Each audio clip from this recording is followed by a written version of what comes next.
Dear students, welcome back to my channel Enjoy Learning. In this video, I'll teach you the VT graph of class 11th physics chapter number 3 motion in a straight line. सो इस video को देखने से पहले बेटा अगर आपने ST graph की video मेरी नहीं देखी है so do check it out, क्योंकि उसमें मैंने सारे बेसिक कॉन्सेप्ट्स आपको एक बार एक्सप्लेन कर दिए हैं तो और जो कि बहुत ही हेल्पफुल हैं इस वीडियो के लिए। ओके, सो पहले आप ST ग्राफ को समझिए। उसकी लिंक आई टैब में ऊपर गिवन है या फिर डिस्क्रिप्शन बॉक्स में भी उसकी लिंक गिवन है, do check it. So let's begin with the VT graph. VT graph बेटा वेलोसिटी और टाइम के बीच में हम लोग प्लॉट करते हैं। वेलोसिटी को वाई एक्सिस पे लेते हैं और टाइम को एक्स एक्सिस पे लेते हैं। अब सपोज करिए कि ये रहा हमारा VT ग्राफ, ठीक है, ये स्ट्रेट लाइन जो है ये रहा हमारा VT graph. VT graph time axis के साथ थीटा एंगल बना रहा है। कौन सा एंगल बना रहा है बेटा? Theta angle. तो सबसे पहले बेटा आप लोग इस बात को समझिए कि VT ग्राफ में है क्या। देखिए, हम लोग अलग अलग टाइम पर अपनी जर्नी में अलग अलग टाइम इंस्टेंट्स पर अपनी वेलोसिटीज़ को नोट करते हैं, ठीक है। सपोज T1 टाइम पे वेलोसिटी कितनी थी ऑब्जेक्ट की? V1। फिर T2 टाइम पर वेलोसिटी कितनी हो गई? V2 and so on. तो इस तरीके से हमें पॉइंट्स मिलते जाते हैं और फिर हम लोग उन पॉइंट्स को ज्वाइन कर देते हैं तो हमें अपना VT ग्राफ मिल जाता है। तो ये हमारा VT ग्राफ है, ये एक स्ट्रेट लाइन है और जो कि टाइम एक्सिस के साथ थीटा एंगल बना रही है। तो जिस तरह से हम लोगों ने ST ग्राफ में बेटा स्लोप की बात करी थी कि ग्राफ की स्लोप बहुत ही हेल्पफुल होती है। और स्लोप क्या होती है देखिए, सो स्लोप फाइंड करने के लिए हम लोग क्या करते हैं बेटा, हम लोग अपने ग्राफ पे सबसे पहले कोई भी दो पॉइंट्स ले लेते हैं। सपोज हमने A और B पॉइंट ले लिया तो A पॉइंट के कोऑर्डिनेट्स हो गए T1, V1 और B पॉइंट्स के कोऑर्डिनेट क्या हो गए? T2, V2। तो क्या करते हैं हम लोग, slope is equal to V2 minus V1 upon T2 minus T1, ठीक है। वाई एक्सिस पर अब इस टाइम वेलोसिटी है तो वेलोसिटी को न्यूमरेटर में रखेंगे और टाइम को डिनोमिनेटर में रखेंगे। तो V2 minus V1 final point और इनिशियल पॉइंट के कोऑर्डिनेट्स को हम लोग क्या कर देते हैं? सब्ट्रैक्ट कर देते हैं। तो यहाँ से देखिए हम लोग को क्या मिला है, इस VT ग्राफ की जो स्लोप है वो हमें क्या दे रही है? V2 माइनस V1 ये क्या है बेटा? ये चेंज इन वेलोसिटी है ना, final velocity minus initial velocity, ये क्या है? चेंज इन वेलोसिटी, तो डेल्टा V। और T2 माइनस T1 क्या है? टाइम टेकन, ठीक है। ये जो चेंज आ रहा है V1 से V2 वेलोसिटी जो चेंज आ रहा है, V1 पहले वेलोसिटी थी V1 और फिर T1 टाइम पर और फिर T2 टाइम पे वेलोसिटी कितनी हो गई हमारी? V2 हो गई। तो ये जो वेलोसिटी में चेंज आ रहा है ये कितने टाइम में हुआ है? T2 माइनस T1, इतना टाइम लिया है इस चेंज को लाने में। तो ये हो गया टाइम टेकन, तो delta V upon delta T। और अगर आपने एक्सेलरेशन पढ़ रखा है तो एक्सेलरेशन यही तो होता है ना, rate of change of velocity. Time के साथ वेलोसिटी में क्या चेंज आ रहा है उसी चेंज को हम लोग क्या कहते हैं? एक्सेलरेशन। तो वेलोसिटी में जो चेंज आ रहा है टाइम के साथ उसे क्या कहते हैं? एक्सेलरेशन। तो जिस तरह से हमें ST ग्राफ की स्लोप क्या दे रही थी, quickly tell me, ST graph की स्लोप क्या दे रही थी बेटा? वेलोसिटी दे रही थी, है ना, क्योंकि उसमें डिस्प्लेसमेंट का चेंज विद टाइम। तो rate of change of displacement with time क्या होता है? वेलोसिटी होता है। अब VT ग्राफ में क्या है? Rate of change of velocity with time. तो VT ग्राफ की स्लोप हमें क्या दे रही है बेटा? Acceleration. Very important point, learn this right now, I hope you got it. So VT graph की स्लोप की हेल्प से हम लोग फाइंड कर लेंगे अपने ऑब्जेक्ट का एक्सेलरेशन।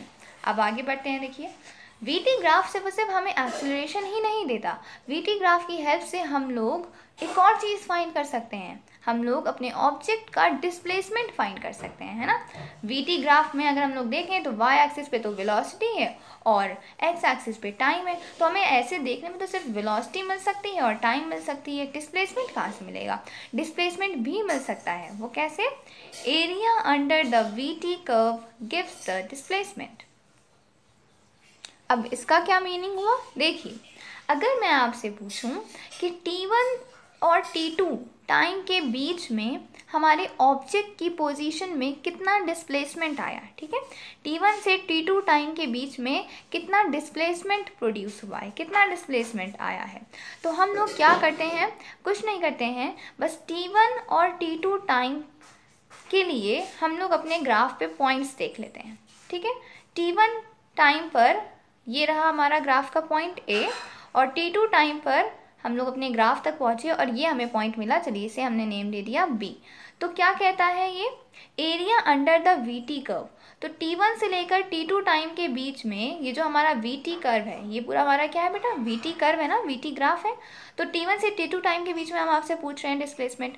तो t1 से t2 टाइम के बीच में ये जो हमारा वीटी कर्व है, इस वीटी कर्व और एक्स एक्सिस, यहाँ पे कौन सा एक्सिस है, टाइम एक्सिस, वीटी कर्व और टाइम एक्सिस के बीच का ये जो एरिया है, ठीक है, इस एरिया को हम लोग कैलकुलेट कर लें तो हमें मिल जाएगा displacement from t1 to t2, ठीक है। वीटी कर्व और टाइम एक्सिस के बीच का जो हमारा एरिया होता है वो हमें क्या देता है बेटा, डिस्प्लेसमेंट दे देता है। चलिए प्रैक्टिस क्वेश्चंस कर लेते हैं, आपके सारे कॉन्सेप्ट्स और क्लियर हो जाएंगे। So this is your first question, find acceleration and displacement between 0 to 10 seconds and 10 to 20 seconds. So look at your graph. This is the graph. This is the graph. So VT curve VT graph आपको दे दिया, ठीक है, ये रहा आपका VT graph, VT curve. अब आपसे पूछा क्या जा रहा है, 0 से 10 सेकेंड्स के बीच में पहले एक्सेलरेशन और डिस्प्लेसमेंट फाइंड करें। तो एक्सेलरेशन क्या होता है, स्लोप। तो 0 से 10 सेकेंड्स के बीच में हमारी स्लोप कितनी हो जाएगी, ये रहा हमारा इनिशियल पॉइंट और ये रहा फाइनल पॉइंट। तो चलिए इस पॉइंट को नेम दे देते हैं O, A एंड P। तो हमें सबसे पहले एक्सेलरेशन फाइंड कर लेते हैं। तो हमें 0 से 10 सेकेंड्स का मीनिंग है OA, O से लेकर A तक पहुंचने में एक्सेलरेशन कितना हुआ ऑब्जेक्ट में, तो हमें OA की स्लोप फाइंड कर लेनी होगी। स्लोप कैसे फाइंड करते हैं, तो स्लोप हमारा एक्सेलरेशन के इक्वल है और स्लोप कैसे फाइंड करते हैं, v2 माइनस v1। तो ये रहा फाइनल पॉइंट। तो इस टाइम पर A पॉइंट पर जो हमारी वेलोसिटी है वो कितनी है, 5 है, और पहले O पॉइंट पर हमारी जो वेलोसिटी थी वो कितनी है, देखिए यहाँ पे हमारा ऑब्जेक्ट, तो वेलोसिटी इज 0, तो v1 इज 0। तो 5 minus 0 divided by t2 minus t1। तो t2 A पॉइंट पर हमारा टाइम कितना है 10, एंड इस O पॉइंट पर हमारा जो टाइम है वो कितना है 0। So it's 5/10 that is 1/2 that is 0.5 metre पर सेकेंड स्क्वायर, राइट। एक्सेलरेशन की यूनिट क्या होती है, मीटर पर सेकेंड स्क्वायर। ये सारे कॉन्सेप्ट्स बेटा मैंने आपको बहुत ही अच्छे से समझाया है ना ST ग्राफ को समझाने में। So do check that video, किस तरह से हमें स्लोप फाइंड करनी है, आप बहुत ही शार्प हो जाएंगे इस मेथड में। चलिए अब हम लोग डिस्प्लेसमेंट फाइंड करते हैं। डिस्प्लेसमेंट कैसे फाइंड करना है, 0 से 10 सेकेंड्स के बीच में कितना डिस्प्लेसमेंट है। तो सबसे पहले 0 से 10 सेकेंड्स के बीच में आप अपना ग्राफ पहचान लिए, कौन सा पोर्शन है आपके ग्राफ का। तो OA पोर्शन है हमारा। तो क्या कहता है ये स्टेटमेंट कि VT कर्व और टाइम एक्सिस के बीच का, VT curve and time axis के बीच का ये जो एरिया है यही होता है डिस्प्लेसमेंट, राइट, यही होता है हमारा डिस्प्लेसमेंट। तो ये किस शेप का आपको दिख रहा है, या हमें ट्राइंगल शेप का दिख रहा है, राइट। तो OA के बीच में 0 से 10 सेकेंड्स के बीच में displacement is equal to the area of this triangle. So area का फॉर्मूला क्या होता है बेटा, ट्राइंगल के एरिया का formula half multiplied by base multiplied by height. So what is my base, this is 10, base की लेंथ कितनी है 10, देन हाइट की लेंथ कितनी है, देखिए हाइट कितनी है 5, राइट, ये रही हमारी हाइट 5। सो हमारा जो एरिया है वो आ गया 25। तो हमारा जो डिस्प्लेसमेंट भी है वो कितना हो जाएगा 25। अब वेलोसिटी मीटर पर सेकेंड में है, टाइम सेकेंड्स में है, तो हमारा डिस्प्लेसमेंट किस में आएगा, मीटर्स में। So like this you have to solve the questions. तो चलिए अब क्विकली हम लोग सेकेंड पार्ट भी कर लेते हैं, राइट। 10 to 20 सेकेंड्स के बीच में एक्सेलरेशन, 10 to 20 सेकेंड्स के बीच में एक्सेलरेशन। तो चलिए 10 सेकेंड्स पे पॉइंट हो गया A और 20 सेकेंड्स पे पॉइंट हो गया B। तो स्लोप फाइंड कर लें, स्लोप से मिलती है एक्सेलरेशन। सो एक्सेलरेशन क्या हो गया, A से B के बीच में, राइट, 10 to 20 सेकेंड्स के बीच में हमारा एक्सेलरेशन कितना हो जाएगा, v2 माइनस v1। अब ध्यान से देखिए, A पॉइंट पे भी वेलोसिटी है 5 और B पॉइंट पे भी वेलोसिटी है 5, तो फाइनल वेलोसिटी भी 5, इनिशियल वेलोसिटी भी 5, और टाइम कितना है 20 माइनस 10, तो ये क्या आ गया 0 मीटर पर second square. Such an important point. Okay, देखिए यहाँ पे क्या हुआ कि जब हमारा VT कर्व एक straight line parallel to the time axis होती है तो उस टाइम पे एक्सेलरेशन कितना होता है, 0। अंडरस्टूड सी बात है ना, अगर आपने हमारी फर्स्ट वीडियो देख रखी है। क्यों? क्योंकि ये हमारी एक स्ट्रेट लाइन है parallel to the time axis, तो स्लोप इसकी कितनी हो जाएगी, 0। क्यों स्लोप 0 होगी? क्योंकि इस लाइन और टाइम एक्सिस के बीच का जो एंगल है वो कितना हो जाएगा, 0 हो जाएगा ना। पैरेलल लाइंस के बीच में एंगल कितना होता है, 0 डिग्री होता है। तो स्लोप कितनी होती है, tan थीटा होती है, तो tan 0 इज 0। तो डायरेक्टली हम कह सकते हैं कि इस ग्राफ की स्लोप 0 है और स्लोप ही एक्सेलरेशन के इक्वल होती है, तो एक्सेलरेशन भी क्या हो जाएगा, 0 हो जाएगा। ठीक है, तो A से B के बीच में जो हमारी स्लोप है वो 0, तो VT ग्राफ की स्लोप क्या होती है, एक्सेलरेशन होती है, तो एक्सेलरेशन भी 0। This is a very important point. ये जब भी हमारा VT ग्राफ बेटा straight line parallel to the time axis होगा तो इसका मीनिंग क्या है, उसका मीनिंग है टाइम के साथ साथ हमारी वेलोसिटी में कोई भी चेंज नहीं आ रहा है ना। 10 सेकेंड्स में भी हमारी वेलोसिटी 5 थी, फिर उसके बाद 15 सेकेंड्स पे भी वेलोसिटी 5 है, फिर 20 सेकेंड्स पे भी वेलोसिटी कितनी है, 5 है। So there is no change in velocity, velocity is constant. तो कांस्टेंट वेलोसिटी का ग्राफ भी आपको पता चल गया कैसा होता है ना। VT ग्राफ है अगर हमारा, तो कांस्टेंट वेलोसिटी के लिए ग्राफ होगा parallel to the time axis. चलिए, बहुत एडिशनल चीज़ें हो गई। अभी इन पे मैंने एक नेक्स्ट वीडियो बनाई है, डू चेक इट आउट। इसकी भी लिंक डिस्क्रिप्शन बॉक्स में गिवन है। ओके, कि कब आपका यूनिफॉर्म मोशन का ग्राफ कैसा होता है, नॉन यूनिफॉर्म मोशन का ग्राफ कैसा होता है ना। यूनिफॉर्मली एक्सेलरेटेड मोशन का graph, non uniformly accelerated motion का graph, constant velocity, variable velocity, है ना। ये सारे कॉन्सेप्ट्स बहुत ही पूछे जाते हैं, तो इस पे मैंने पूरी नेक्स्ट वीडियो बनाई है, उसकी लिंक भी आई टैब पे और डिस्क्रिप्शन बॉक्स में गिवन है। इसे पढ़ने से पहले, इन कंडीशंस को पढ़ने से पहले आपको ST, VT और AT ग्राफ अच्छे से आना चाहिए। ओके, सो पहले ये video and then that video. So AB portion में एक्सेलरेशन तो है ऑब्जेक्ट का 0, क्योंकि velocity is constant, there is no change in velocity. Now next is displacement.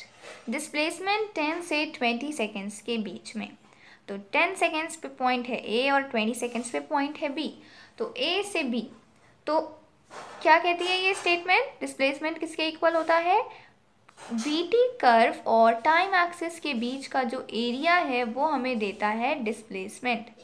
तो A से B के बीच में, A से लेकर B तक ये रहा हमारा पोर्शन, तो यहाँ से लेकर यहाँ तक ये जो हमारा पूरा एरिया है ये हमें डिस्प्लेसमेंट दे देगा। तो ये शेप कौन सा शेप लग रहा है, ये आपको रेक्टेंगल शेप लग रहा है ना। तो रेक्टेंगल के लिए हमारा एरिया का फॉर्मूला क्या होता है, लेंथ मल्टीप्लाइड बाय ब्रेड्थ। तो एरिया फाइंड कर लेंगे AB पोर्शन का, AB और टाइम एक्सिस के बीच का, तो आपको मिल जाएगा डिस्प्लेसमेंट। तो लेंथ इंटू ब्रेड्थ। तो चलिए देखते हैं इस रेक्टेंगल की लेंथ और ब्रेड्थ क्या क्या है। देखिए ये रही 20 माइनस 10, 10 हो गई ये लेंथ, और ये कितना है 5 है ना, 5। तो 10 multiplied by 5 and this is 50 metre, right. तो यह इस तरह से हमें डिस्प्लेसमेंट फाइंड कर लेना है। चलिए अब यहाँ पे अगर मैं आपको बोलूँ कि आप पूरा O से लेकर B तक, मतलब पूरा 0 से 20 सेकेंड्स तक ही आप ऑब्जेक्ट का डिस्प्लेसमेंट निकालिए, ठीक है। तो क्या करना है आपको, 0 से लेकर 20 सेकेंड्स तक ही आपको डिस्प्लेसमेंट फाइंड करना है। तो हमने 0 से 10 सेकेंड्स तक की डिस्प्लेसमेंट फाइंड कर लिया है, 10 to 20 सेकेंड्स तक की डिस्प्लेसमेंट भी फाइंड कर लिया है। तो सिंपली हम इन दोनों को ऐड कर देंगे। क्लियर।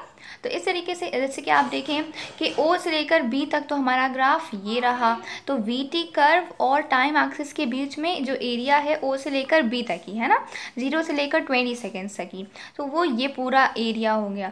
तो ये पूरा, ये कौन सा शेप लग रहा है, तो हम लोग क्या करते हैं बेटा, हम लोग इसे स्प्लिट कर लेते हैं, जो हम जिन शेप्स का हम लोग को फॉर्मूला पता है ना, जैसे कि ट्राइंगल और रेक्टेंगल, स्क्वायर, ठीक है। इन शेप्स में हमारा जो फिगर है वो स्प्लिट हो जाता है। या फिर अगर आपको ये ट्रेपीजियम शेप है, कौन सा शेप है, ट्रेपीजियम शेप, अगर आपको ट्रेपीजियम का एरिया का फॉर्मूला पता है देन आप वो भी अप्लाई कर सकते हैं कि half into sum of parallel sides into height, ठीक है। तो ये हो गया आपका ट्रेपीजियम का एरिया। तो यहाँ पे कॉन्सेप्ट क्या था कि अगर हमको O से लेकर B तक की टोटल एरिया फाइंड करना है, so simply what you have to do, 0 से 10 सेकेंड्स तक की जो आपका एरिया आया, जो आपका डिस्प्लेसमेंट आया, that is 25 metre, plus A to B तक की आपका डिस्प्लेसमेंट कितना आया, 50 मीटर। तो O से B तक की जो आपका टोटल डिस्प्लेसमेंट हुआ ऑब्जेक्ट का, वो कितना हो गया ना, 25 प्लस 50 दैट इज़ 75 मीटर। तो ये हो गया हमारा total displacement from O to B। तो चलिए अब इसी पर बेस्ड एक और बहुत ही इंटरेस्टिंग क्वेश्चन करा दें, जिसमें कि आपको बहुत ही अच्छी चीज़ सीखने को मिलेगी। Now look at this question. ये कैसी फिगर है मैम, है ना।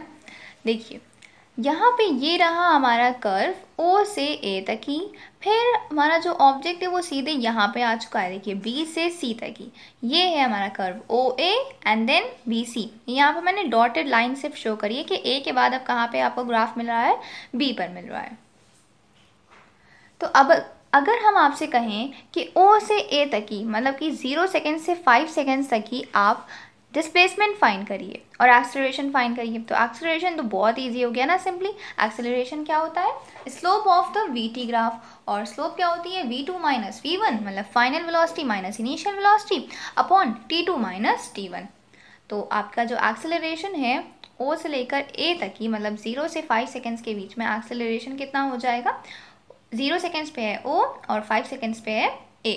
तो OA की आप स्लोप फाइंड कर लीजिए, इतने पोर्शन की हमें स्लोप फाइंड कर लेनी है। तो क्या हो जाएगा हम आपका एक्सेलरेशन विल बी, O से A तक की जा रहे हैं, इस बात को ध्यान रखिए, है ना। फाइनल पॉइंट हमारा A है, तो A पे आपकी वेलोसिटी है 5, V2 है 5, O पे आपकी वेलोसिटी है 15, V2 minus V1 upon T2।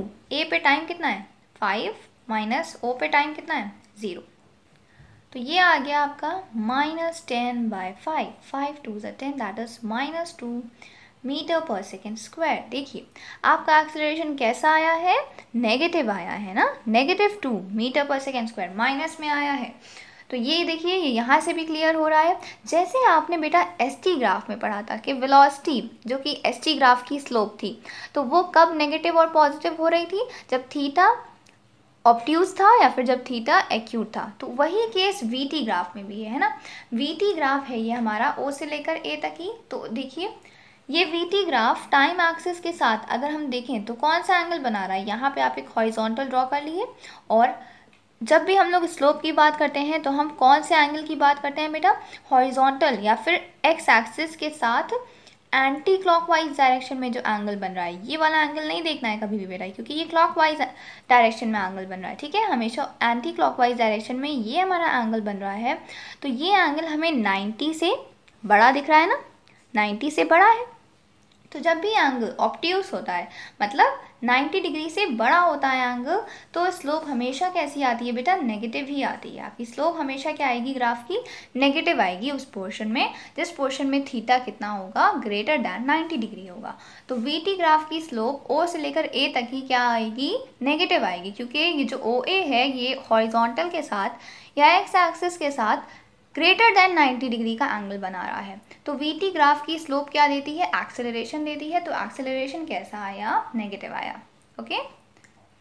और नेगेटिव एक्सेलरेशन को हम लोग क्या कहते हैं बेटा, रिटार्डेशन कहते हैं। नेगेटिव एक्सेलरेशन को क्या कहते हैं, रिटार्डेशन। मतलब अब जो हमारा एक्सेलरेशन है वो बैकवर्ड डायरेक्शन में लग रहा है। मैंने आपको ST ग्राफ में भी बताया था कि वेलोसिटी का साइन बताता है कि कौन से डायरेक्शन में ऑब्जेक्ट मूव कर रहा है। पॉजिटिव साइन है वेलोसिटी का, मीन्स फॉरवर्ड डायरेक्शन में डिस्प्लेसमेंट बढ़ रहा है, और नेगेटिव डायरेक्शन अगर नेगेटिव वेलोसिटी है आपकी, तो इसका मीनिंग है आपका जो ऑब्जेक्ट है वो अब बैकवर्ड डायरेक्शन में मूव कर रहा है। तो वही केस यहाँ पे भी है। अगर आपका एक्सेलरेशन पॉजिटिव आ रहा है तो इसका मीनिंग है जो आपका एक्सेलरेशन है वो फॉरवर्ड डायरेक्शन में बढ़ रहा है, मतलब कि फॉरवर्ड डायरेक्शन में जो ऑब्जेक्ट की वेलोसिटी है वो बढ़ेगी। और अगर एक्सेलरेशन नेगेटिव है तो इसका मीनिंग क्या होता है कि एक्सेलरेशन बैकवर्ड डायरेक्शन में लग रहा है। जो हमारा एक्सेलरेशन है वो ऑब्जेक्ट को अब आगे जाने से रोक रहा है, उसे पीछे को खींच रहा है ना। Okay, so remember this. Positive sign means forward direction and negative sign means backward direction. क्योंकि दोनों ही वेलोसिटी और एक्सेलरेशन वेक्टर क्वांटिटीज़ हैं, इसीलिए देखिए उनके साथ प्लस माइनस हो रहा है। इसी जगह अगर मैं आपसे कहूँ स्पीड, तो स्पीड कभी भी नेगेटिव नहीं हो सकती है, क्योंकि स्पीड का तो कोई डायरेक्शन ही नहीं होता है ना। Speed is just a scalar quantity, उसके पास सिर्फ मैग्नीट्यूड है, वो आपको सिर्फ एक न्यूमेरिकल वैल्यू देती है। सो दैट इज़ ऑल कि आपका एक्सेलरेशन ओ से ए के बीच में क्या आ गया, नेगेटिव आ गया। अब चलिए बहुत ही इंटरेस्टिंग चीज़, अब आप फाइंड करिए कि ओ से लेकर ए तक की आपका डिस्प्लेसमेंट कितना है ना। 0 से 5 सेकेंड्स के बीच में ऑब्जेक्ट की पोजीशन में कितना डिस्प्लेसमेंट आया है।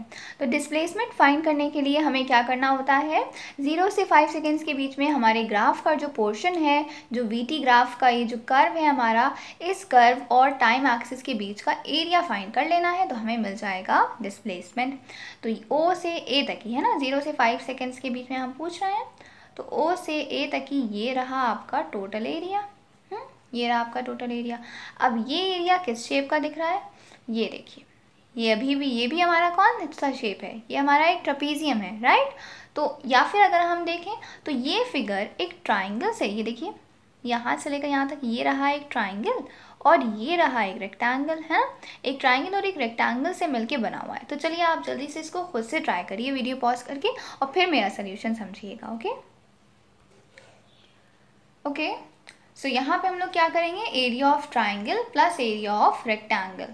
तो ओ ए, इसको नेम दे देते हैं बी, ये हो गया ट्राइंगल ना, ट्राइंगल ओ ए बी का एरिया, प्लस ये जो हमारा रेक्टेंगल है ना, रेक्टेंगल का नेम क्या हो गया, ए बी, चलिए इसे C D, A B C D का एरिया। ये टोटल हमें क्या दे देगा, डिस्प्लेसमेंट। तो क्या हो गया, ट्राइंगल ए ओ बी का एरिया, ट्राइंगल का एरिया क्या होता है बेटा, half into base into height. तो अब इस ट्राइंगल का बेस ये हो गया और हाइट ये हो गई है ना, हाइट क्योंकि हमेशा परपेंडिकुलर होती है। तो आप इन दोनों में से ये रहा हमारा 15 माइनस 5 है ना, ये पूरा 15 है और इतना 5 है, तो इतनी लेंथ कितनी हो गई, ओ बी कितना हो गया 15 माइनस 5, ये हो गया हमारा 10। तो ये हो गया 10 और ये कितना है 5 है ना, सो दिस इज 25। ये हो गया आपका ट्राइंगल ओ ए बी का एरिया, ट्राइंगल का एरिया हो गया ये। अब रेक्टेंगल का एरिया जल्दी से फाइंड कर लिए, रेक्टेंगल हमारा ये रहा, तो रेक्टेंगल का एरिया होता है लेंथ इंटू ब्रेड्थ। तो ये कितनी चीज़ है, लेंथ है, चलिए इसको हम लोग मान लेते हैं ये है 5 है ना, लेंथ ब्रेड्थ कुछ भी कहिए, और ये भी कितना है 5, ये तो एक स्क्वायर है, राइट। तो ये भी हो गया 25 मीटर। सो टोटल हमारा जो एरिया है ओ ए और टाइम एक्सिस के बीच में टोटल एरिया कितना मिला, जो कि है डिस्प्लेसमेंट के इक्वल। डिस्प्लेसमेंट को हम लोग एस से बेटर डिनोट करते हैं ना, एस से डिनोट करते हैं। चलिए तो टोटल जो हमारा एरिया है दैट इज 50 मीटर, और यही हमारा क्या है डिस्प्लेसमेंट। तो ओ ए मतलब 0 से 5 सेकेंड्स के बीच में ऑब्जेक्ट की पोजीशन में कितना डिस्प्लेसमेंट आया है, 50 मीटर का डिस्प्लेसमेंट आया है। चलिए अब बहुत ही इंटरेस्टिंग चीज़ आपको एक और सिखानी है, बी से सी के बीच में ज़रा जल्दी से पहले एक्सेलरेशन फाइंड करते हैं। बी से सी के बीच में एक्सेलरेशन फाइंड करिए। So acceleration is the slope of VT graph, learn this बेटा, ओके। तो बी से सी के बीच में 5 सेकेंड्स टू 10 सेकेंड्स के बीच में ऑब्जेक्ट की वेलोसिटी में कितना एक्सेलरेशन हुआ है ना। तो क्या करना है हम लोगों को, बी सी, फाइनल पॉइंट कौन सा है सी, तो यहाँ से मिलेगा V2। तो V2 क्या है यहाँ पे देखिए, वेलोसिटी क्या है पॉइंट सी पर, velocity is 0, so 0 minus B हमारा इनिशियल पॉइंट है ना, बी से सी में जा रहे हैं, तो V2 माइनस V1। तो यहाँ पे V1 क्या है -10, साइन के साथ लेना है, याद रखिएगा, क्योंकि वेलोसिटी है ना, वेलोसिटी तो पॉजिटिव भी हो सकती है नेगेटिव भी हो सकती है, तो साइन के साथ लेना है आपको। देखिए ये जो पॉजिटिव वाई एक्सिस है हमारा, ये पॉजिटिव वाई एक्सिस, यहाँ पे पॉजिटिव वेलोसिटी रहती है, मतलब फॉरवर्ड डायरेक्शन में ऑब्जेक्ट मूव कर रहा है, और ये जो नेगेटिव वाई एक्सिस है ये क्या डिनोट करता है, बैकवर्ड डायरेक्शन। ये क्या डिनोट करता है, बैकवर्ड डायरेक्शन में हमारा ऑब्जेक्ट मूव कर रहा है, तो velocity is negative. Now T2 minus T1, तो C B से C पे जा रहा है, तो C पे हमारा जो टाइम है दैट इज 10 एंड B पे हमारा टाइम कितना है 5, so it is 0 minus minus plus 10 upon 5, that is 2 meter per second square. Now it is positive. See here, acceleration is positive. और हम लोग इसे वेरीफाई भी कर सकते हैं, है ना. एक्सेलरेशन पॉजिटिव क्यों आया है? क्योंकि देखिए ये रहा हमारा BC और ये VT कर्व है. तो VT कर्व की जो स्लोप होती है वो एक्सेलरेशन देती है. अगर स्लोप पॉजिटिव तो एक्सेलरेशन पॉजिटिव. अब देखिए BC है ये, तो BC टाइम एक्सिस के साथ कितना एंगल बना रहा है. देखिए BC जो है टाइम एक्सिस के साथ कितना एंगल बन रहा है. इसको आगे एक्सटेंड कर लिया आप तो आपको पता चल जाएगा, है ना. टाइम एक्सिस के साथ कितना एंगल बन रहा है, ये एंगल बन रहा है. और ये लेस देन 90 है ना, 90 डिग्री ये होता है और ये इतना ही बन रहा है सिर्फ सिर्फ. तो जब लेस देन 90 डिग्री एंगल बनता है तो स्लोप कैसी होती है, पॉजिटिव होती है. तो इस देखिए एक्सेलरेशन कैसा आया, पॉजिटिव आया. अब देखिए हमें डिस्प्लेसमेंट फाइंड करना है B से C के बीच में. क्या फाइंड करना है, डिस्प्लेसमेंट फाइंड करना है. तो डिस्प्लेसमेंट कैसे फाइंड करेंगे हम लोग, बहुत इजी है मैम, हम लोग तो पढ़ चुके हैं, है ना. डिस्प्लेसमेंट का मीनिंग होता है BC और टाइम एक्सिस के बीच में जो एरिया आ रहा है, एरिया कैलकुलेट कर लें. तो ये है हमारा एरिया और अब ये सिंपली एक ट्राइंगल शेप है. तो जल्दी से एरिया फाइंड कर लेते हैं.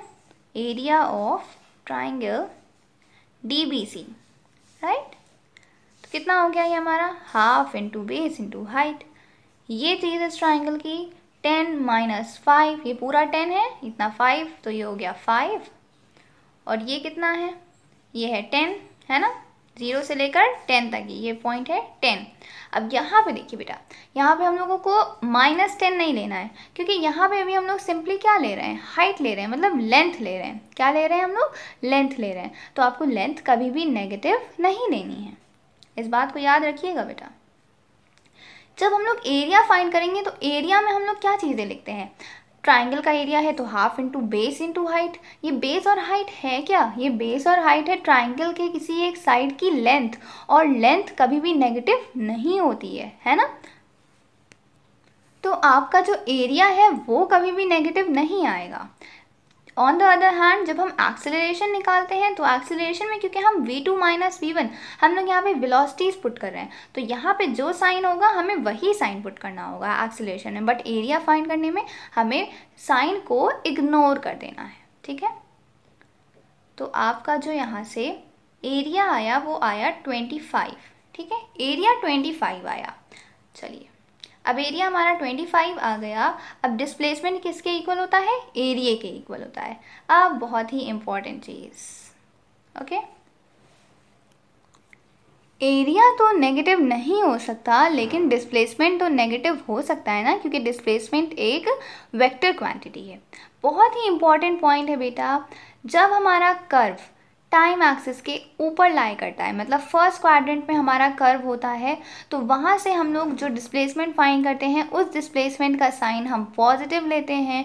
और जितना पोर्शन हमारे VT कर्व का बिलो द टाइम एक्सिस लाई करता है, टाइम एक्सिस के नीचे लाई करता है, तो उस डिस्प्लेसमेंट की वैल्यू का साइन हम लोग क्या देते हैं, नेगेटिव. वेरी इंपॉर्टेंट पॉइंट बेटा, इसे लर्न कर लिए. टाइम एक्सिस के ऊपर जो आपका पोर्शन है VT ग्राफ का, वहाँ से जो डिस्प्लेसमेंट आया है उसका तो साइन पॉजिटिव ही रहेगा, लेकिन टाइम एक्सिस के नीचे का जो आपका डिस्प्लेसमेंट आएगा उसको आप लोग कौन सा साइन देंगे, नेगेटिव साइन देंगे. एरिया में तो आप नेगेटिव साइन नहीं कहेंगे, बट जब आप डिस्प्लेसमेंट लिखेंगे तो आप डिस्प्लेसमेंट क्या लिखेंगे, -25 metre. Remember this, okay. Displacement को हम लोग S से डिनोट करते हैं, ओके. डिस्टेंस को हम लोग D से डिनोट करते हैं, वो मैंने बाय मिस्टेक लिख दिया था. बहुत ही इंपॉर्टेंट पॉइंट है बेटा, बस इन्हीं पॉइंट्स पे बेस्ड आपके क्वेश्चंस आने वाले हैं. तो देखिए जब आपसे टोटल डिस्प्लेसमेंट पूछा जाएगा, अगर मैं पूछूं टोटल 0 से लेकर 10 सेकेंड्स तक की ऑब्जेक्ट की पोजीशन में कितना डिस्प्लेसमेंट आया है ना, O से लेकर C तक की टोटल कितना डिस्प्लेसमेंट हुआ, तो हमें क्या कर देना है, O से लेकर C तक की जो टोटल एरिया आया है उसे हमें ऐड कर देना है. तो O से A तक की एरिया कितना आया है, 50, है ना. तो ये हमारा डिस्प्लेसमेंट है 50. और फिर एक ही बात है B, तो B से लेकर C तक की जो हमारा टोटल डिस्प्लेसमेंट आया है वो कितना आया है, -25, है ना. अगर आप यहाँ पे माइनस साइन भूल जाएंगे तो आपका जो टोटल है डिस्प्लेसमेंट वो भी रॉन्ग हो जाएगा. ओके बेटा, सो रिमेंबर दिस पॉइंट कि जब भी हम लोग टाइम एक्सिस के ऊपर से टाइम एक्सिस के ऊपर जितना भी पोर्शन लाई कर रहा है वीटी कर्व का, उसके और टाइम एक्सिस के बीच में जो एरिया होता है वहाँ से जो डिस्प्लेसमेंट आएगा that will be positive. But जब हम लोग टाइम एक्सिस के नीचे का जो पोर्शन है वहाँ पे अगर वीटी कर्व हमारा लाई कर रहा है तो वहाँ पे वीटी कर्व और टाइम एक्सिस के बीच से जो हम लोग डिस्प्लेसमेंट या फिर एरिया फाइंड करेंगे उस डिस्प्लेसमेंट को हमें नेगेटिव साइन देना है। सो 0 से 10 सेकेंड्स के बीच में अगर मैं बात करूँ तो 0 से 10 सेकेंड्स के बीच में जो आपका टोटल डिस्प्लेसमेंट है वो कितना हो जाएगा, टोटल सम है ना, यहाँ से यहाँ तक कि जितना डिस्प्लेसमेंट आया वो है 50 मीटर।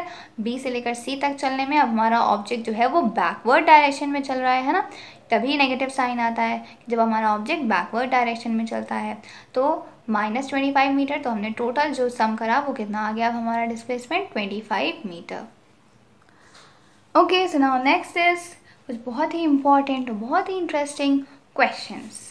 सो ये क्वेश्चन आपको अपने आप से अटेम्प्ट करना है, ओके और इसका आंसर आप मुझे कमेंट सेक्शन में बताएंगे। Question number 3, find acceleration and displacement between 0 to 5 seconds and 5 to 10 seconds. अब यहाँ पे आपको डिस्प्लेसमेंट फाइंड करना है, एक्सेलरेशन फाइंड करना है, और यहाँ से भी आपको डिस्प्लेसमेंट और एक्सेलरेशन फाइंड करना है।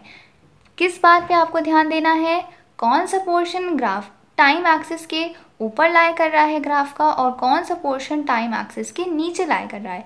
जहाँ पे ऊपर लाई करेगा तो वहाँ पे तो डिस्प्लेसमेंट का साइन आपका पॉजिटिव ही होगा, पर जब आप नीचे का एरिया निकालेंगे तो वहाँ पे आपका जो डिस्प्लेसमेंट होगा वो कैसा होगा, नेगेटिव होगा।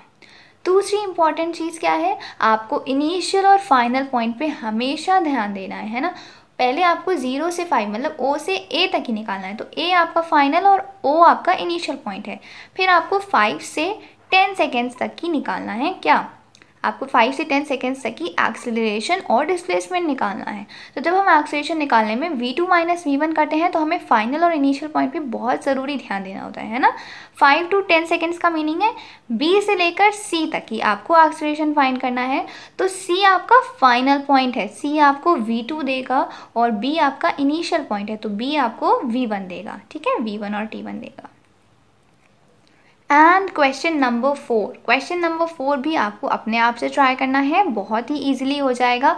इसमें एक और इम्पॉर्टेंट और न्यू चीज़ वो क्या है, ध्यान दिए, आपको फाइंड करना है एक्सेलरेशन और डिस्प्लेसमेंट पूरा 0 से लेकर 20 सेकेंड्स तक ही, ठीक है। तो पहले आप क्या करेंगे बेटा, एक्सेलरेशन तो आपको स्प्लिट कर करके ही निकालना है ना। O से A तक ही आपका कितना एक्सेलरेशन होगा, B से C तक की और D से E तक की। आप अभी फ़ौरन बता सकते हैं, क्वेश्चन आप ओरली सॉल्व कर सकते हैं। एक्सेलरेशन कितना होगा, एक्सेलरेशन कितना होगा O से A तक, फिर B से C के बीच में और D से E के बीच में एक्सेलरेशन कितना है। देखिए वेलोसिटी में कोई चेंज ही नहीं आ रहा है, यहाँ पे 5 मीटर पर सेकेंड ही हमारी वेलोसिटी है, तो वेलोसिटी में कोई चेंज ही नहीं आ रहा है। तो v2 और v1 दोनों सेम है ना। O पे भी v2 कितना है, O पे भी v1 है हमारा 5 और A पे भी v2 कितना है, 5 ही है। और आप ऐसे भी तो कह सकते हैं कि आपका ये जो कर्व है, ये जो लाइन है, ये टाइम एक्सिस के पैरेलल है, तो थीटा कितना है, 0 डिग्री है। थीटा 0 डिग्री है तो स्लोप होती है tan थीटा, वो भी 0, और वीटी कर्व की स्लोप ही तो एक्सेलरेशन होता है। तो जब स्लोप 0 तो slope is equal to acceleration, तो एक्सेलरेशन भी 0।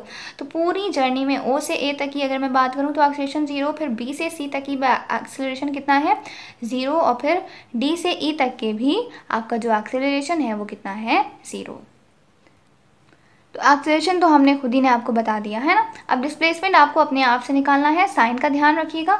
ये जो इम्पॉर्टेंट चीज़ मुझे बतानी है, B से लेकर C के बीच में मतलब 5 सेकेंड्स से 10 सेकेंड्स के बीच में क्या ऑब्जेक्ट की पोजीशन में कोई डिस्प्लेसमेंट आया है, क्या ऑब्जेक्ट की पोजीशन में कोई डिस्प्लेसमेंट आया है, फौरन स्ट्राइक करना चाहिए। डिस्प्लेसमेंट क्या होता है, area between the VT curve and the time axis. तो अब यहाँ पे तो BC है, यही है हमारा कर्व और यही है टाइम एक्सिस। कुछ एरिया दिख रहा है क्या BC और टाइम एक्सिस के बीच में, कोई एरिया दिख रहा है। जैसे यहाँ पे ये देखिए OA और टाइम एक्सिस के बीच में ये रहा हमारा एरिया है ना, ये पूरा बेटा यहाँ तक ही है, इसको 5, ये रहा हमारा एरिया। फिर DE और टाइम एक्सिस के बीच में ये रहा हमारा एरिया। बट यहाँ पे देखिए BC और टाइम एक्सिस के बीच में कुछ एरिया है, देयर इज़ नो एरिया। सो आपका जो डिस्प्लेसमेंट है 5 to 10 सेकेंड्स के बीच में वो क्या है, 0 है। देखिए 5 to 10 सेकेंड्स के बीच में वेलोसिटी कितनी है, 0 है। तो वेलोसिटी 0 है means object is at rest, और जब ऑब्जेक्ट रेस्ट पर है तो उसकी पोजीशन में कोई चेंज आएगा ही नहीं, है ना। तो उसका डिस्प्लेसमेंट कितना है, 0 है। So these are all the important points regarding the velocity time graph. I hope you got all the points, understood to you everything. So next move on to the acceleration time graph, right? Questions को ज़रूर try करिएगा और इनके answers आप मुझे comment section में ज़रूर बताइएगा। So now the acceleration time graph. Acceleration time graph हमारा ऑब्वियसली किसके किसके बीच में होगा, एक्सेलरेशन और टाइम के बीच में होगा। सो अब AT ग्राफ की जो स्लोप होती है उस स्लोप से हमें क्या मिलता है, ST ग्राफ की स्लोप से मिलती है वेलोसिटी, VT ग्राफ की स्लोप से मिलता है एक्सेलरेशन। अब AT एक्सेलरेशन टाइम ग्राफ की स्लोप से क्या मिलेगा, है ना, एक्सेलरेशन टाइम ग्राफ की स्लोप से। तो हम लोग स्लोप कैसे फाइंड करते हैं बेटा, स्लोप हम लोग फाइंड करते हैं, ग्राफ पे कोई भी 2 पॉइंट्स ले लिए और फिर A और B। अब बताइए वाई एक्सिस पे यहाँ पे हमारा एक्सेलरेशन है, तो हमने B पॉइंट पे मान लिया A2 एक्सेलरेशन और A पॉइंट पे एक्सेलरेशन है A1। तो y2 minus y1 upon x2 minus x1 होती है ना स्लोप। तो यहाँ पे A2 minus A1 upon T2 minus T1। तो ये हो गई delta A upon delta T। और अब ये जो क्वांटिटी है, इस क्वांटिटी को आपने NCERT में कहीं नहीं पढ़ा है ना।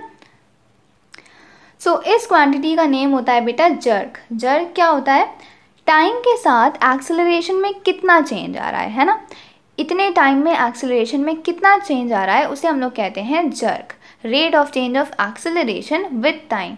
अब जर्क की SI यूनिट कैसे फाइंड करेंगे आप, देखिए एक्सेलरेशन की SI यूनिट होती है मीटर पर सेकेंड स्क्वायर। एक्सेलरेशन की SI यूनिट कितनी होती है, मीटर पर सेकेंड स्क्वायर, और टाइम है आपका सेकेंड्स में, तो मीटर पर सेकेंड स्क्वायर अपॉन सेकेंड कितना हो गया, मीटर पर सेकेंड क्यूब। तो SI unit of jerk is metre पर सेकेंड क्यूब। ये आपके एग्जाम्स में अभी तक नहीं पूछा गया है, ना ही किसी कॉम्पिटिटिव एग्जाम्स में पूछा गया है, बट देन टू आपको इतना पता होना चाहिए कि इसकी स्लोप को हम लोग क्या कहते हैं और इसकी SI यूनिट क्या होती है। अब जो बहुत ही इंपॉर्टेंट पॉइंट्स हैं AT ग्राफ से रिलेटेड वो क्या है, ओके। सो बस यही 2 इम्पॉर्टेंट ग्राफ्स हैं AT ग्राफ्स जिन्हें आपको पढ़ना है, ओके। सो सबसे पहले हम लोग फर्स्ट ग्राफ देखते हैं। इस ग्राफ से आपको क्या दिख रहा है, ये ग्राफ एक स्ट्रेट लाइन है ना, क्या है, ये एक स्ट्रेट लाइन है। कुछ याद आया स्ट्रेट लाइन से, जब हमारा ST ग्राफ एक स्ट्रेट लाइन था तो हम क्या कहते थे कि वेलोसिटी कांस्टेंट है, वेलोसिटी में कोई चेंज नहीं आ रहा है ना, ऐसा ही कुछ कहते थे हम लोग। तो अब यहाँ पे देखिए इसका मीनिंग क्या है, ये हमारा AT ग्राफ और ये रही एक स्ट्रेट लाइन है ना, ये एक स्ट्रेट लाइन है। तो अब ये स्ट्रेट लाइन है तो हमारा जो थीटा है वो क्या है बेटा, हर पॉइंट पर हम किसी भी पॉइंट पर देख लें तो हॉरिजॉन्टल के साथ या फिर टाइम एक्सिस के साथ जो हमारा एंगल है वो कितना बनेगा, यही बनेगा, है ना। सेम एंगल हमें मिलेगा हर पॉइंट पे, हर पॉइंट पे हॉरिजॉन्टल के साथ सेम एंगल बनेगा, क्योंकि ग्राफ कैसी है, स्ट्रेट लाइन, और स्ट्रेट लाइन का जो थीटा होता है उसकी जो स्लोप होती है वो कैसी होती है, कांस्टेंट होती है। तो ये हमारा एक्सेलरेशन टाइम ग्राफ और इसकी स्लोप कैसी है, कांस्टेंट है। तो इसका मीनिंग होता है बेटा कि एक्सेलरेशन जो है वो टाइम के साथ यूनिफॉर्मली बढ़ रहा है, एक्सेलरेशन टाइम के साथ यूनिफॉर्मली बढ़ रहा है। सो ऐसे मोशन को हम लोग क्या कहेंगे बेटा, ये जो ग्राफ है हमारा AT ग्राफ, जब भी एक स्ट्रेट लाइन होता है, अब कैसी भी स्ट्रेट लाइन हो, चाहे यूँ एक स्ट्रेट लाइन हो, चाहे यूँ एक स्ट्रेट लाइन हो, चाहे हमारा कोई और एंगल बना रहा हो, लेकिन क्या शर्त है कि बस एक स्ट्रेट लाइन होनी चाहिए, उसका डायरेक्शन कहीं पे भी चेंज ना हो, उसमें कहीं पे भी कोई कर्व ना आए। तो जब एक्सेलरेशन टाइम ग्राफ हमारा एक स्ट्रेट लाइन होता है तो उसे हम लोग क्या कहते हैं कि यहाँ पे जो एक्सेलरेशन है वो यूनिफॉर्मली चेंज हो रहा है ना, टाइम के साथ इक्वल अमाउंट्स में बढ़ रहा है। जैसे कि 0 से 2 सेकेंड्स में जितना इंक्रीज आया उतना ही इंक्रीज 2 से 4 सेकेंड्स में आएगा, उतना ही इंक्रीज 4 से 6 सेकेंड्स में आएगा। तो जो चेंज आ रहा है टाइम के साथ एक्सेलरेशन में वो बेटा कांस्टेंट है ना, इक्वल अमाउंट में चेंज आ रहा है। तो ऐसे मोशन को क्या कहते हैं, यूनिफॉर्मली एक्सेलरेटेड मोशन। लर्न हो गया होगा बेटा अभी तक तो आपको कि जब भी स्ट्रेट लाइन है तो स्लोप कैसी होती है, कांस्टेंट होती है ना। थीटा क्योंकि कांस्टेंट रहता है जब भी हमारी एक स्ट्रेट लाइन कर्व होता है। तो अब यहाँ पे देखिए सेकेंड जो फिगर है इसमें आपको एक कर्वी ग्राफ मिल रहा है ना। AT ग्राफ जो है वो कैसा है, कर्वी है, इसमें कर्व्स हैं। अब किसी भी तरीके से कर्व्स हों, बस स्ट्रेट लाइन ना हो, कहीं ना कहीं डायरेक्शन चेंज हो रहा हो, कर्व्स हों, तो इसका मीनिंग क्या होता है बेटा कि जो इस कर्व की स्लोप क्या होती है, डिफरेंट होती है ना। एक स्ट्रेट लाइन की स्लोप हर पॉइंट पे सेम रहती है। ऑन द अदर हैंड एक कर्वी फिगर की slope point two point differ करती है। सपोज अगर हम इस पॉइंट पे बात करें तो इस पॉइंट पे टैंजेंट ड्रॉ करेंगे तो ये रही हमारा थीटा। फिर अगर हम इस पॉइंट पे अपनी टैंजेंट ड्रॉ करेंगे तो देखिए थीटा क्या हो जाएगा, ये रहा थीटा। चेंज हुआ कि नहीं, पहले ये था थीटा, पहले ये था और अब ये हो गया, है ना। तो जब भी हमारी एक कर्वी फिगर होती है तो जो थीटा होता है वो चेंज करता है, मतलब कि स्लोप चेंज कर रही है। तो एक्सेलरेशन जो है वो इक्वल अमाउंट में नहीं बढ़ रहा है ना, नहीं बढ़ रहा है या फिर नहीं घट रहा है। एक्सेलरेशन में जो चेंज आ रहा है टाइम के साथ वो सेम अमाउंट से नहीं आ रहा है, सेम अमाउंट से एक्सेलरेशन चेंज नहीं हो रहा है। तो ऐसे चेंज को जो कि सेम अमाउंट में ना हो रहा हो, ऐसे चेंज हम लोग क्या कहते हैं, नॉन यूनिफॉर्म चेंज, है ना। तो ऐसे मोशन को क्या कहेंगे, नॉन यूनिफॉर्मली एक्सेलरेटेड मोशन। सो बस यही 2 ग्राफ्स हैं जिन्हें आपको एक्सेलरेशन टाइम ग्राफ में पढ़ना है। First one is for uniformly accelerated motion and the second one is for non uniformly accelerated motion. I hope you got the point. That's all for today. Keep watching my videos for more such valuable information and जो 2 videos हैं उन्हें देखना ना भूलिएगा, okay. एक अगर आपने ST graph की वीडियो नहीं देखी है तो आप उसे ज़रूर देखिए, and the second one is the video that I will teach you regarding the 4 kinds of motions. Okay, so have a good day. Good luck.